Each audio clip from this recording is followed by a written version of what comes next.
Hello friends, मैं Gautam Kumar best study with Gautam में आप लोगों का पुनः स्वागत करता हूं। जैसा कि हम लोग बीएसएससी सचिवालय का जो इम्पोर्टेंट टॉपिक था उसको जो हम लोग अभी तक देख रहे थे, तो बहुत सारे सब्जेक्ट का आप लोगों के सामने जो भी इम्पोर्टेंट टॉपिक था मैं बताया हूं। 10 मिनट 15 मिनट के वीडियो में जो भी इम्पोर्टेंट से इम्पोर्टेंट था, जो भी टॉपिक था उसको मैं आप लोगों के सामने ला करके यहाँ पर बताया हूँ। तो जो आप लोग देख रहे हैं, समझ रहे हैं, उसको अच्छी तरह से कॉपी पर नोट कर लिए होंगे, उसको याद कर लिए होंगे। अब चूंकि समय कम है, आज आप लोग बात ये समझिए कि आज की जो पेपर में ये बात निकली हुई है कि एग्ज़ाम तय समय पर ही होगा। यानी एग्ज़ाम का जो डेट है 26 नवंबर एंड 27 नवंबर, उसी डेट पर ही एग्ज़ाम होने जा रहा है। मतलब 95% संभावना है, अगर कोई किंतु परंतु ना हो तो एग्ज़ाम होना ही होना है 26-27 नवंबर को। अगर कोई व्यवधान, आकस्मिक कोई व्यवधान न आए तो एग्ज़ाम हो जाएगा। क्योंकि आज के पेपर में, प्रभात खबर के पेपर में निकला हुआ है, जो आप लोग पढ़े होंगे, देखे होंगे। तो अब आप लोगों के पास बहुत ही लिमिट से बचा है, बहुत ही कम समय बचा है। लगभग 24-25 दिन कह लें या उसे भी कम कहें, 22-23 दिन समय बचा हुआ है आप लोगों के पास। इतने कम समय में अब आप लोग को तैयारी को और धार देने की ज़रूरत है और बहुत ही ऐसे रूप में पढ़ना है कि अब मान कर ये चले कि समय कम है तो वैसे रूप में न पढ़ें जो आप सब्जेक्टिव पढ़ रहे थे। सब्जेक्टिव जो पहले पढ़ चुके हैं, जो भी 6 महीना 1 साल जो भी फॉर्म भरने का डेट था, उस समय से लेकर के अभी तक आप लोगों ने सब्जेक्टिव पढ़ा का पूरी गहनता से अध्ययन किए होंगे आप लोग। लेकिन अब जो भी अध्ययन किए हैं उसको रिवाइज करना है। ये नहीं कि अब नए टॉपिक पढ़ें, नहीं, नए टॉपिक का पढ़ना ही नहीं, बिल्कुल नहीं पढ़ना नए टॉपिक को बिल्कुल छोड़ दीजिए। जहाँ तक पढ़े हैं उसी को रिवाइज कीजिए। जिस भी विषय में जितना पढ़े हैं उसको रिवाइज कीजिए और ये देखिए कि किस विषय से ज़्यादा क्वेश्चन आ रहे हैं। मैं पहले आप लोगों को बता चुका हूँ वीडियो में, अगर आप लोग नहीं देखे हैं तो प्लेलिस्ट में जाकर देख सकते हैं किस विषय से ज़्यादा प्रश्न आ रहे हैं, किस टॉपिक से ज़्यादा प्रश्न आ रहे हैं। उस टॉपिक को ज़्यादा फोकस कीजिए। पॉलिटी में मैं आप लोग बताया हूँ, जैसे आज आप लोग कमेंट किए हैं उसको मैं देख रहा था। मैं आप लोगों के कमेंट को देखता हूँ, सारे कमेंट को मैं पढ़ता हूँ। उसमें आप लोगों ने कमेंट किया है कि पंचायती राज अधिनियम 2006 से क्वेश्चन है। उसको मैं वीडियो बता चुका हूँ, 2 वीडियो उसके लिए है। मैं उसका वीडियो में आप लोगों को टेलीग्राम चैनल पर भी मैं उसका दे चुका हूँ PDF, और जो प्लेलिस्ट है उसमें जाकर देखिएगा तो 2 वीडियो है आपका 2006 के बिहार पंचायती राज अधिनियम से संबंधित। तो पंचायती राज अधिनियम इंपॉर्टेंट तो है ही, ज्योग्राफी में बहुत सारे इंपॉर्टेंट टॉपिक है जो मैं आप लोग बता चुका हूँ, हिस्ट्री में भी है, साइंस में भी है, फिजिक्स में, केमिस्ट्री में, बायोलॉजी में, उन सारे टॉपिक को मैं आप लोगों को बता चुका हूं। तो अब आप लोगों को क्या करना चाहिए, मैं आज आप लोगों को ये बताने जा रहा हूं कि इतने अब समय कम बचा है, इसमें हम लोग किस किस बात पर फोकस करें। अब ज़्यादा बुक रखने की जरूरत नहीं है, बहुत कम बुक और उसी पर फोकस करना है। तो चलिए चलते हैं, हम देखते हैं कि अब बचे समय में क्या हम लोग को करना चाहिए। तो देखिए, जो भी है 26 नवंबर 27 नवंबर को संभावित डेट है। लगभग 95% उम्मीद है कि एग्जाम होगा, उसी डेट पर होगा। तो पहला बात यह है कि लूसेंट या क्राउन, इनमें से कोई एक, दोनों नहीं, कोई एक को पकड़िए। दोनों को पकड़िएगा तो दिक्कत हो जाएगी, समय नहीं है। इट लूसेंट और क्राउन, जो भी लड़के अगर लूसेंट पढ़े हैं तो लूसेंट पकड़ें, अगर क्राउन पढ़े हैं तो क्राउन पकड़ें। दोनों में से कोई एक बुक को पकड़िए और उसको खत्म कर डालिए 3-4 दिन में।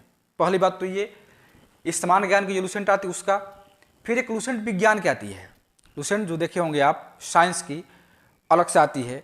उसको आप लोग पहले जितना ऑब्जेक्टिव क्वेश्चन है लास्ट में जो दिया है उसको पहले कवर कर लीजिए। जितना ऑब्जेक्टिव दिया है, चूँकि सब्जेक्टिव आप लोग पढ़ गए होंगे, तो ऑब्जेक्टिव जो बुक के लास्ट में दिया है ऑब्जेक्टिव, उसको पहले आप लोग खत्म कर दीजिए। और उसी में दिया होगा पशुपालन और कृषि, उसको भी आप लोग एक बार दीजिए, जो कि बहुत कम है, 3-4 पन्ने में है, उसको भी आप लोग खत्म कर सकते हैं। तो पशुपालन, कृषि को और सामान्य विज्ञान का जो ऑब्जेक्टिव है उसको आप लोग खत्म कर दीजिए। ये पहले 2 काम कीजिए। और उसके बाद देखिए, समसामयिकी घटनाक्रम, जो करंट का जो क्वेश्चन आता है, क्योंकि इसके पिछले जो भी 2 एग्जाम हुए हैं 2011 में और 2015 में, उसमें करंट ज़्यादा नहीं, 5-6 या 7-8 क्वेश्चन पूछे, इससे ज़्यादा नहीं क्वेश्चन पूछे हैं। तो इसकी कोई गारंटी नहीं है कि इस बार के भी एग्जाम में 5-6 क्वेश्चन पूछेंगे। हो सकता है कि 10-15 पूछ दे, 20 पूछ दे, क्योंकि जो भी एग्जाम आजकल हो रहे हैं उसमें करंट का महत्व ज़्यादा बढ़ गया है। देखिएगा आप लोग, रेलवे के एग्जाम हो, SSC के एग्जाम हो, किसी भी एग्जाम में करंट से ज़्यादा क्वेश्चन पूछे जा रहे हैं। इसलिए करंट पर आप लोगों को फोकस करना बहुत जरूरी है। तो इसके लिए एक बुक आएगी नवंबर के फर्स्ट वीक में, स्पीडी करके आती है वार्षिकांक। उसमें अक्टूबर 2021 से लेकर के अक्टूबर 2022 तक दिया रहेगा, उसको आप लोग ले लीजिएगा। नवंबर के फर्स्ट वीक में आएगा, यह हो सकता है कि आगे भी हो गया, लेकिन हमको उम्मीद है कि अभी नहीं आया होगा। नवंबर के फर्स्ट वीक में आ जाएगा। इसे आज 2 तारीख है, तो 3 तारीख, 4 तारीख, 5 तारीख तक आ जाएगा बुक आपको स्पीडी का। तो उसका वार्षिकांक है, उसको आप लोग ले लीजिए और उसको पूरी तरह से थोरली उसको पढ़ जाइए आप लोग। उसके बाद है प्रैक्टिस सेट। देखिए सबसे इंपॉर्टेंट है प्रैक्टिस सेट, VVI है, बहुत सबसे इंपॉर्टेंट है प्रैक्टिस सेट। डेली आपको 4 प्रैक्टिस सेट करनी है। आप लोग घबराएं नहीं कि एक दिन में 4 प्रैक्टिस सेट कैसे होगा। आप लोग ये सोचते होंगे कि 4 प्रैक्टिस सेट करने में तो 10 घंटे लग जाएंगे, लेकिन नहीं, 4 प्रैक्टिस सेट खत्म करने में आप लोगों को 4 घंटे से ज़्यादा समय नहीं लगेगा। तो 4 घंटे इस 4 प्रैक्टिस सेट में लगाइए, और बाकी के जो पढ़ते होंगे घंटे, मान लीजिए 8 घंटे बचे या 9 घंटे बचे, क्योंकि समय कम है तो आप लोगों को कम से कम 14, 15, 16 घंटा तक पढ़ना चाहिए। तो 4 घंटे तो प्रैक्टिस सेट में लगाइए, और उसके बाद जो समय बच रहा है उसको अन्य विषय में लगाइए। तो 4 घंटे में 4 प्रैक्टिस सेट सोच रहे हैं आप लोग कैसे उसको करना है। तो देखिए सामान्य सा तरीका ये है, एक आप लोग पहले प्रैक्टिस सेट करते होंगे जब बहुत बचपन में, बहुत जब तैयारी प्रारंभ किए होंगे, उसमें जो प्रैक्टिस सेट करते होंगे उसमें लगता होगा समय। एक प्रैक्टिस सेट करने में 2 घंटा 3 घंटा लगता होगा, एक सेट मारने में 2 घंटा 3 घंटा कम समय नहीं लगता होगा। लेकिन अभी आप लोग मैच्योर्ड हैं, बहुत उम्र भी हो चुका है, तो उसके हिसाब से अनुभव भी है आप लोगों का। तो अब मान के चलिए कि एक प्रैक्टिस सेट 1 घंटे में करना है, ऐसा जिसे मान लीजिए कि उसमें अगर 75 क्वेश्चन जीएस का दिया रहता है और 75 क्वेश्चन मैथ रीजनिंग का है, तो 75 क्वेश्चन जो जीएस का है उसको आप आंसर देख करके 1 से 75 सही कर लीजिए, और उसको केवल सरसरी निगाह से उसका आंसर पढ़ लीजिए। उसको आप लोग ऐसे ना कीजिए कि प्रश्न पत्र यहाँ रखिए, कॉपी यहाँ रखिए और 1 के 2 के भी 3 के सीट, ऐसे मत कीजिए, उससे समय लगेगा ही। और फिर मिलाइए, फिर एक सही कीजिए, फिर मिलाइए, फिर करेक्शन कीजिए, इससे क्या होगा, समय ज़्यादा लगेगा। इसलिए क्या कीजिए, आंसर को देख करके और 1 से लेकर 75 तक जीएस का क्वेश्चन उसको एक बार में टिक लगा दीजिए। 1 का है कि बी का 2 है, 2 का बी है कि 3 का, ऐसे करके टिक लगा दीजिए और उसको एक बार उसको थॉरली पढ़ जाइए और उसका डिस्क्रिप्शन पढ़ जाइए। और मैथ और रीजनिंग केवल बनाइए, मैथ और रीजनिंग में टिक न लगाइए, उसको बनाइए, रीजनिंग और मैथ को बनाइए और जीएस को उसको टिक लगा दीजिए और तब उसको पढ़िए। इससे क्या होगा, जल्दी खत्म हो जाएगा।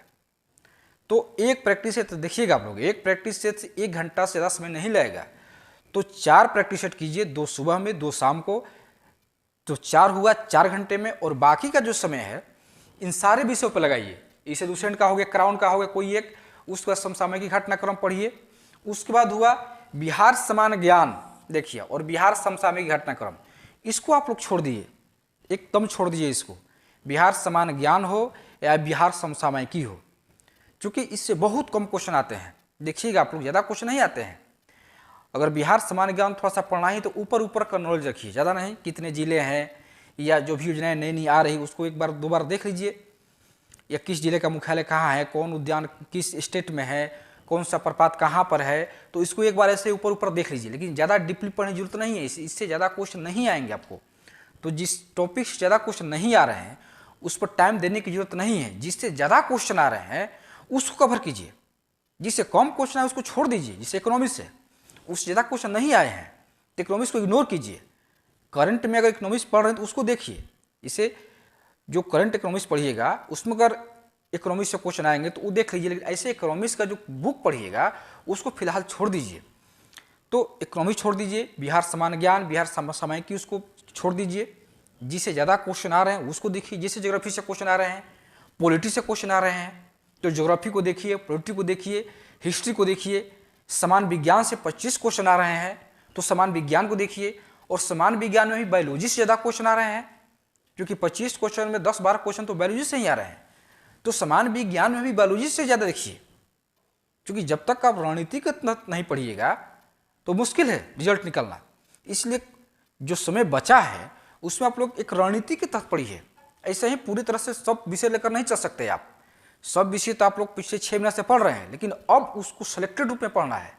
सारे विषय को नहीं लेकर चलना है, जो भी सिलेक्टेड टॉपिक है, सिलेक्टेड सब्जेक्ट है, उसको लेकर चलना है।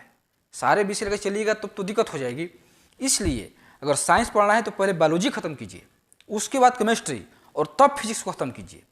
इधर हम लोग आते हैं आर्ट्स में, तो पहले आप लोग को ज्योग्राफी, तब पॉलिटी और तब हिस्ट्री को खत्म करना है। इकोनॉमी छोड़ दीजिए और करंट जिसे ज़्यादा क्वेश्चन आने की प्रबल संभावना है, करंट पर आप लोग बहुत ही पैनी नज़र बनाए रखिए और एक साल का जो करंट अफेयर्स एसपीटी का जो आएगा उसमें देखिएगा, उसमें एक साल के करंट अफेयर्स को आप लोग बहुत ही पेज बाय पेज आप लोग उसको रट जाइएगा। और सबसे अंत में बचता है रीजनिंग।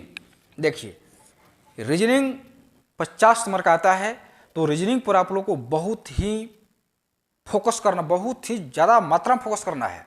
केवल ऊपर ऊपर देखने से नहीं हो जाएगा, रीजनिंग आप लोग को बनाना पड़ेगा। रीजनिंग केवल देख लेने से सही नहीं हो पाएगा, रीजनिंग का प्रैक्टिस कीजिए। रीजनिंग में बहुत सारे टॉपिक है, वर्बल है, नॉन वर्बल है। वर्बल में बहुत सारे टॉपिक है, क्योंकि नॉन वर्बल से क्वेश्चन कम आते हैं, ज़्यादा क्वेश्चन नहीं आते हैं। ज़्यादा क्वेश्चन तो वर्बल से ही आते हैं। अगर 50 क्वेश्चन का रीजनिंग आता है, उसमें आपको 35 क्वेश्चन 40 क्वेश्चन तक आता है वर्बल से, मात्र 10 क्वेश्चन 12 क्वेश्चन ही नॉन वर्बल से आते हैं। तो आप लोग ज़्यादा फोकस वर्बल पर कीजिए। वर्बल में बहुत सारे आप लोग टॉपिक देखे होंगे, ये सब आप लोग पढ़ते होंगे। रीजनिंग जो भी स्टूडेंट पढ़ रहे हैं रीजनिंग, वो बहुत अच्छी भली भांति समझ रहे होंगे रीजनिंग के बारे में। तो उसमें जो टॉपिक, जो पेचीदा टॉपिक है, उसको एक बार देख लीजिए और जो क्वेश्चन बनते जा रहे हैं उसको छोड़ दीजिए। जो क्वेश्चन बन रहे हैं उसको उस पर मेहनत मत कीजिए, लेकिन जो पेचीदा टॉपिक है, इसे ब्लड एडिशन क्या है, ये क्वेश्चन बनने वाला है, इस पर मेहनत करने की कोई जरूरत ही नहीं है। ब्लड एडिशन मेहनत करने की क्या जरूरत है, ब्लड एडिशन तो बन ही जाएगा, इसको छोड़ दीजिए। आपका ये हो गया, घन हो गया, पेपर कटिंग हुआ, उसके बाद वाटर इमेज, मिरर इमेज, इससे बहुत आसान टॉपिक है। तो इसको आप लोग छोड़ कर आगे बढ़िए, क्योंकि ये बन जाएगा क्वेश्चन, ये क्वेश्चन बन जाएगा आप लोगों का। तो इस पर ज़्यादा समय देने की जरूरत नहीं है। जो क्वेश्चन में आप लोगों को डिफिकल्ट होती है, उस क्वेश्चन पर ज़्यादा फोकस कीजिए, उस पर प्रैक्टिस ज़्यादा कीजिए। इससे क्या होगा कि रीजनिंग में कम से कम 50 नंबर में 45 नंबर आप लोग को आसानी से आ जाएगा। 50 क्वेश्चन पूछता है रीजनिंग का, उसमें से अधिकतम लाने का प्रयास कीजिए। क्योंकि रीजनिंग और मैथ में 25 क्वेश्चन आते हैं, उसमें लोग प्रयास कीजिए कि 25 में 20 क्वेश्चन सही हो जाए। जिनका मैथ रीजनिंग मजबूत है वो तो बहुत बेहतर स्थिति में है, लेकिन जिनका तैयारी थोड़ी सी कम हुई है रीजनिंग और मैथ की, वो थोड़ा सा रीजनिंग पर ज़्यादा फोकस करें, मैथ पर थोड़ा सा कम करें और रीजनिंग पर ज़्यादा फोकस करें। मैथ में केवल सूत्र देख लेना है, जैसे चक्रवृद्धि ब्याज का सूत्र क्या है, साधारण ब्याज का क्या है, लाभ प्रतिशत, हानि प्रतिशत, क्रय मूल्य, विक्रय मूल्य, एवरेज, जो भी है, तो जो भी नंबर सिस्टम है उसको भी देख लीजिए। मतलब कहने का ये है कि जितना अंक गणित है उसको थोड़ा ऊपर देख लीजिए, ऊपर भी देख लीजिएगा अंक गणित, तो उसमें आप लोगों को 25 क्वेश्चन में 20 क्वेश्चन आसानी से हो जाएगा। लेकिन रीजनिंग में ऊपर देखने से काम नहीं चलेगा। रीजनिंग में आपको उसको पढ़ना पड़ेगा, उसका प्रैक्टिस करना पड़ेगा आप लोगों को, क्योंकि रीजनिंग बहुत बड़ा रोल अदा करेगा इस बिहार सचिवालय के एग्जाम में। तो जीएस हुआ, उसके बाद रीजनिंग हुआ, मैथ पर थोड़ा सा कम ध्यान दीजिए। बिहार सामान्य ज्ञान, बिहार समसामयिकी को आप लोग इग्नोर कीजिए, इसको आप लोग करने की जरूरत नहीं है। इकोनॉमिक्स को आप लोग इग्नोर कीजिए। तो इस तरह से अगर आप लोग पढ़ाई करते हैं बचे हुए समय में, तो हमको उम्मीद है कि आप लोग अच्छा स्कोर कर पाएंगे। इसलिए मैं आज आप लोगों को बताने का ये प्रयास किया कि इतने कम समय में कौन सी ऐसी रणनीति है जिसके तहत आप लोग आसानी से क्वालिफाई कर जाएंगे। अगर इसका पालन करते हैं तो आप लोग आसानी से क्वालिफाई कर जाएंगे। तो हमको उम्मीद है कि मेरी बात आप लोगों को समझ में आ गई होगी और अक्षरशः इस बात का आप लोग पालन करेंगे तो आप लोग 120, 125 नंबर आसानी से हल कर पाएंगे। तो आज का क्लास हम यहीं पर ख़त्म करते हैं और कल फिर कोई एक नए टॉपिक, जो इंपॉर्टेंट टॉपिक होगा, जिससे क्वेश्चन बार बार पूछे जा रहे हैं, उसको लेकर मैं प्रयास करूंगा कि ज़्यादा इंपॉर्टेंट टॉपिक लेकर आएँ। क्योंकि समय कम है, इसलिए मैं उसका एनालिसिस करूंगा और देखूंगा कि कौन सा टॉपिक ज़्यादा इंपॉर्टेंट है, उसको लेकर मैं फिर आप लोग सामने उपस्थित हूँगा। धन्यवाद।